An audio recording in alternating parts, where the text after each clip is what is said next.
মানিকগঞ্জের শিবালয়ে জাতীয় কবি নজরুল ইসলামের ১২৫তম জন্মজয়ন্তী পালন করা হয়েছে। এই উপলক্ষে ২৫ মে কবির স্মৃতি বিজড়িত ও পত্নী প্রমীলার জন্মভিটায় বসে ভক্ত অনুরাগীদের মিলনমেলা। শিবালয় উপজেলার তেওতা গ্রামে মানিকগঞ্জ জেলা প্রশাসনের উদ্যোগে দিনব্যাপী নানা কর্মসূচির আয়োজন করা হয়। সকাল ৯টায় তেওতা জমিদার বাড়ি প্রাঙ্গণে কবির প্রতিকৃতিতে পুষ্পস্তবক অর্পণ, বর্ণাঢ্য র্যালি, আলোচনা সভা, হামদ, নাত, গজল ও পুরস্কার বিতরণ করা হয়। র্যালিতে বিভিন্ন শিক্ষা প্রতিষ্ঠানের শিক্ষার্থী, নজরুল প্রমীলা পরিষদ সহ বিভিন্ন সংগঠনের নেতৃবৃন্দ ও সাধারণ মানুষ অংশ নেন। হিন্দু মুসলমানের মিলিত সংস্কৃতির ধারক কাজী নজরুল ইসলাম সেই যুগে খুব কম সাহিত্যিকই ছিলেন।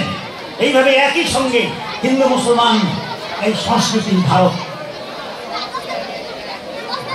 এখানেই নজরুলের বিশিষ্টতা, এখানেই তিনি বিদ্রোহী এবং তার বিদ্রোহী পুরুষের সার্থকতা এখানেই নিহিত। নজরুলের বিয়ের পরে তিনি এই জমিদার বাড়ির যারা উত্তরাধিকার তারা কলকাতায় থাকতেন, কিন্তু তার সাংস্কৃতিক মানা পুজোর মধ্যে তারা বিরাট আয়োজন করতেন। সেই আয়োজনে নজরুল সস্ত্রীক আমন্ত্রিত হতেন এবং তাদের সঙ্গে সময় কাটাতেন। অসাম্প্রদায়িক চেতনা নজরুল তার জীবনে প্রতিষ্ঠিত করে গেছেন এবং আমরা যত বেশি অসাম্প্রদায়িক চেতনা ধারণ করব ততই আমরা নজরুলকে চিনব, ততই আমরা শান্তিতে থাকবো।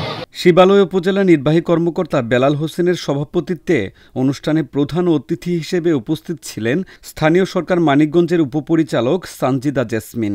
আপনাদের দীর্ঘদিনের যে চাওয়া, আপনাদের এইখানে এই জায়গায় তেওতা ইউনিয়নে নজরুল প্রমীলার স্মৃতি রক্ষার্থে একটা নজরুল ইনস্টিটিউট করার জন্য আপনাদের দাবির সাথে আমাদের জেলা প্রশাসক স্যার কিন্তু আন্তরিকতার সাথে কাজ করে যাচ্ছেন। অনুষ্ঠানে বক্তারা জাতীয় কবি নজরুল ইসলামের স্মৃতি বিজড়িত শিবালয়ের তেওতায় নজরুল প্রমীলা বিশ্ববিদ্যালয়, নজরুল গবেষণা কেন্দ্র এবং মিউজিয়াম নির্মাণের দাবি জানিয়েছেন। পাশাপাশি তেওতা জমিদার বাড়িকে আদি নকশা অনুযায়ী রক্ষণাবেক্ষণ এবং স্মৃতি বিজড়িত পুকুর ঘাটটিকে গাইডওয়ালের মাধ্যমে সংস্কার করা সহ ঘাটের চারদিকে ওয়াকওয়ে নির্মাণের জোর দাবি জানিয়েছেন।